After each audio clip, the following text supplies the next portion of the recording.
All right, we're talking about daylilies in the fall here. Daylilies are one of the most common plants in the landscapes around the country, actually, and for good reason. They're just very hardy, very strong. They're going to bloom most of the summer. These are Stella Dolores here.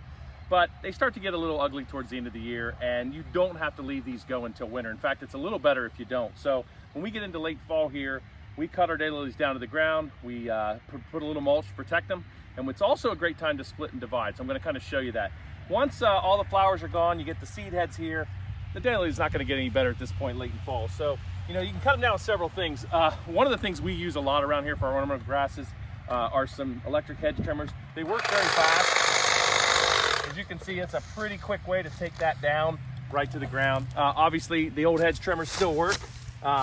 Every year, you know, I get a little older, so those are a little bit easier. But you want to just get it down, take the foliage down. As you can see, I'm about 2 inches, maybe an inch to the ground. That's exactly what you want. You want to put any mulch around this plant to provide it. But this is a fairly large plant. We want to do this. So as I said, this is a great time to divide as well.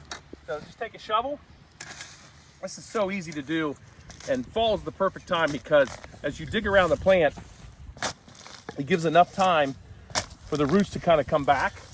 As you can see, the older they get, and this has probably been in the ground for a good, I'm going to say, 4 or 5 years. It takes a little while to pop it up, but there it comes. Got that little start.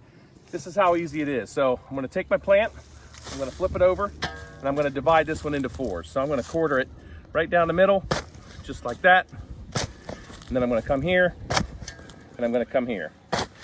And just like that, I've created 4 rootstocks for transplants. So in this case, we're going to add some on the hillside. I'm going to push the mulch aside. I'm going to dig a new hole. I'm gonna pop it out. This is one of our hillside flower beds, and one of the reasons daylilies are so great is they'll grow in clay soil like this, or better soil like we have down at the bottom of the farm. I'll put a little fresh compost in there. I'll take the rootstock right down to that level of the soil. So I'm gonna come right down to the level of the soil, maybe even a little deeper. You see that compost gives it something to go into. I'm gonna go like this, crumple that soil, and I'll top it off with a little compost. And what I would do, that's a daylily next year. That's how easy it is. And you just go all the way around. If you're going to transplant, put them in. You really don't even have to water them. If you want to water them in, great. But for fall care of daylilies, once you get them down to this point here, if you're going to keep them, you don't want to fertilize. Fertilizing at this point is only going to try to promote too much growth, and it can hurt the root structure, which then it's not prepared for winter. So you just want to leave it like that. If you want to do anything, a little bit of compost spread through it before you mulch it off. Compost, yes, it's a fertilizer, but it's slow release. So it's gonna make this, for next spring, have a little extra power. If you put regular fertilizer on this right now, it might promote too much growth, and then the plant could be in trouble for the winter. That's all you really have to do, your daylilies.